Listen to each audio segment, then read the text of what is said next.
Hello students, how are you? Now I will solve the next question related to surface area and volume. Okay students, now listen carefully. Okay students, जैसा कि आप देख रहे हैं बोला गया a hemispherical depression is cut out from one face of a cubical wooden block. Okay students, जैसा कि आप देख रहे हैं इसे बोला गया कि एक हेमिस्फेरिकल डिप्रेशन को कट कर लिया गया है one face of the cubical wooden block. एक क्यूबिकल वुडन ब्लॉक है ऐसा,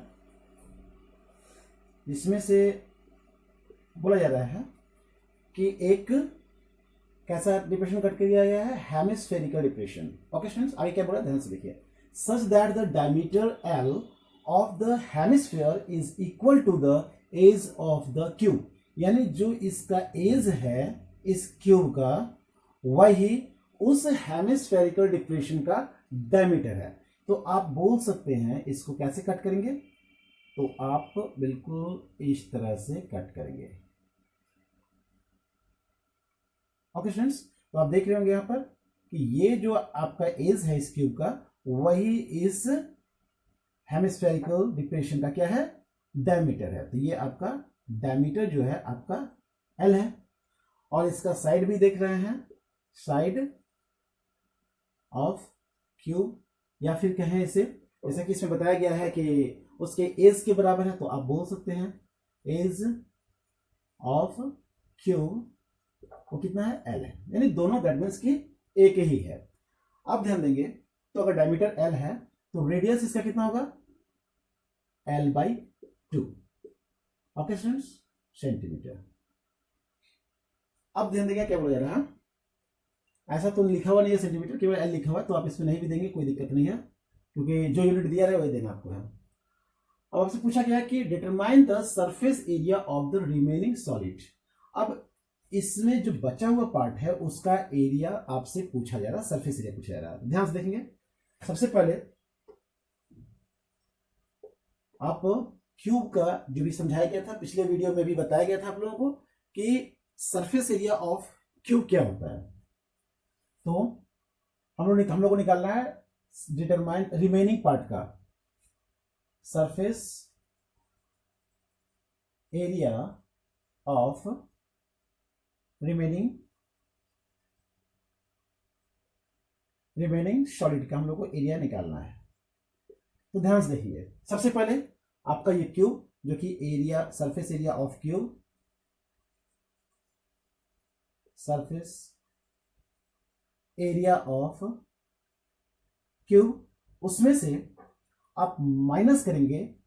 मैंने पिछले एग्जांपल दिया था, क्योंकि आप एक फेस से जब कट कर रहे हैं इस हेमिस्फीयर को, दैट मीन्स कि ये पोर्शन जो आपको दिख रहा है वो वहां से हट गया. दैट मीन्स यहां पर बिल्कुल एक खाली पोर्शन बचा, यहां से लेकर के यहां तक बिल्कुल ये हॉल हो गया, खाली हो गया ये पार्ट. तो आप उसमें से जो कि सर्कल है तो πr² ये पोर्शन आपका माइनस हो गया. लेकिन ऐड क्या हुआ उसमें, आपने देखा कि ये पोर्शन उसमें ऐड हो गया, यानी हेमिस्फीयर उसमें ऐड हो गया. तो curve surface area of hemisphere. Okay students, तो आप देख रहे होंगे सरफेस एरिया ऑफ क्यूब क्या होता है, तो 6a² होता है, उसमें से πr² माइनस करना है. और कर्व सरफेस एरिया जो कि आप जानते हैं कि 2πr² होता है हेमिस्फीयर का. ओके स्टूडेंट्स, अब आप ध्यान देंगे तो 6a² 2πr² में से 1πr² लेस करेंगे तो आपके पास होगा πr², क्योंकि ये बड़ा है इसका साइन, तो साइन हम लोग वही प्लस देंगे. ओके स्टूडेंट्स, अब आप ध्यान देंगे यहां पर आपको बताया गया था कि a दैट मीन्स साइड, जो साइड है एज है वो l है, तो आप लिख सकते हैं इसे यहां पर 6l². Okay students, plus pi, that means की आपको कोई वैल्यू नहीं दिया हुआ कहीं पर, इसलिए पाई को रहने देंगे. और आर दैट मीन्स कि आप देख रहे हैं आर का वैल्यू L/2 है, तो L/2 2 का स्क्वायर करेंगे। ओके स्टूडेंट्स, अब ध्यान देंगे यहां पर 6l square plus 5l square divided by 2 का स्क्वायर 4। ओके स्टूडेंट्स, अब आप इन दोनों का जब एलसीएम लेंगे 4 और 1 का, तो आप देख रहे होंगे 4, दैट मीन्स 4 और 1 का एलसीएम 4, 1 से 4 को डिवाइड करेंगे 4 टाइम में, तो 4 से 24 एल स्क्वायर प्लस 4 से 4 कैंसिल हो जाएगा, इसलिए 5l स्क्वायर। ओके स्टूडेंट्स, अब आप चाहें तो इसमें से कॉमन क्या ले सकते हैं, तो आप देख रहे होंगे दोनों में एल स्क्वायर है और 4 है, तो आप लिख सकते हैं 1/4।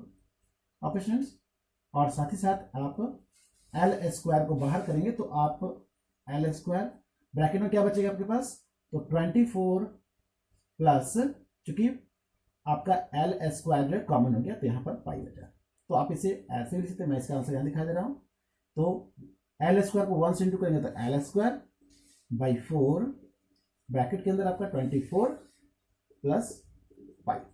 ओके स्टूडेंट्स, तो ये आपका आंसर हो गया। तो मैंने कहा था आपको कि किसी तरह का प्रॉब्लम हो, किसी तरह के क्वेश्चंस हो, आप सबसे पहले आप क्वेश्चन को बहुत ही सावधानी से ध्यान से पढ़ेंगे और उसके बाद जैसे जैसे बोला जाए वैसे वैसे आप वर्क करेंगे, आपका आंसर कंप्लीट जैसा कि दिखाई दे रहा आपको दिखाई देगा। Okay students, thank you.